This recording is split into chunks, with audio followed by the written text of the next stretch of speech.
Papakita ko sa inyo ngayon, ako ay gagawa ng Fuji bar cake na hindi natin ino-oven. Tapos ang ingredients lang natin ay Fuji bar, 3 piraso. Tapos divided into 2 ang isang piraso. Tapos meron tayong Nestle cream. Tapos ano ngayon, lalagyan natin ng whipping cream. Kasi wala naman akong all-purpose cream kasi meron naman kaming whipping cream na natira. Kasi sayang naman. So, ito na lang gamitin ko. Try natin yung whipping cream. Tapos ngayon, nilalagay natin yung slice na Fuji bar sa isang transparent na tray. So, yung whipping cream natin, siniled ko pala yun. Tapos, biniblend ko. Pero hindi talaga siya as in, hindi siya nag-flop. So, parang tubig lang talaga siya. Hindi siya nag-cream. Iwan ko kung bakit ganun. Tapos ngayon, nilagay ko siya sa kalahati ng hiniwa kong Fuji bar.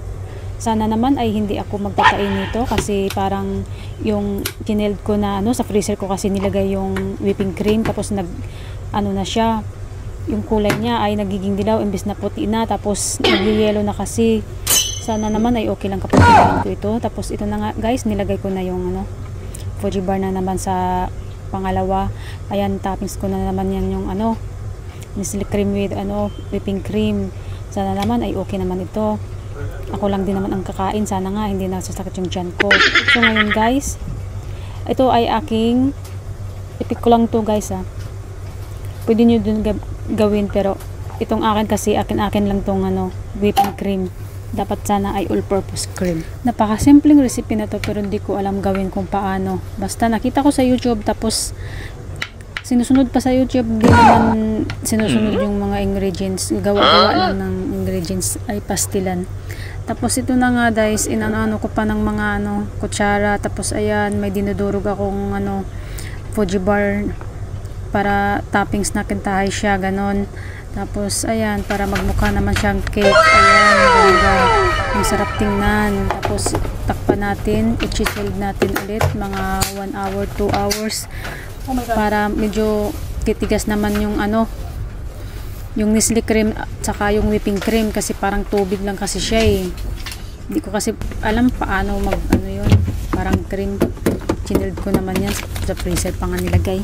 Ay iwan, basta yan na nga guys, nilagay ko muna dyan para naman pag kung mamaya pagkain masarap na siya. Tapos medyo matigas-tigas naman kung hiwain. So ito na nga, after 2 hours nilabas ko na galing sa chiller. Tapos ayan na, wow, bongga, super yummy ang amoy. Tapos mabango siya, amoy chocolate. Tapos ganun.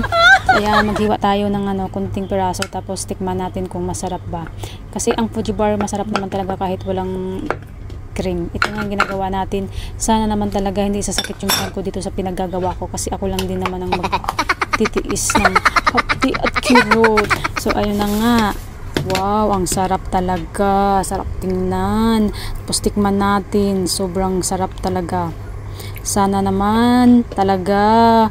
Wow, yummy. Basta wala tayong pakialaman guys kung paano ako magawa kasi ito talaga yung trip ko at saka ito talaga yung gusto ko. Basta makain lang siya, okay na. O, diba? Yummy, Parang maiyak na si ate, Maiyak sa sobrang sarap.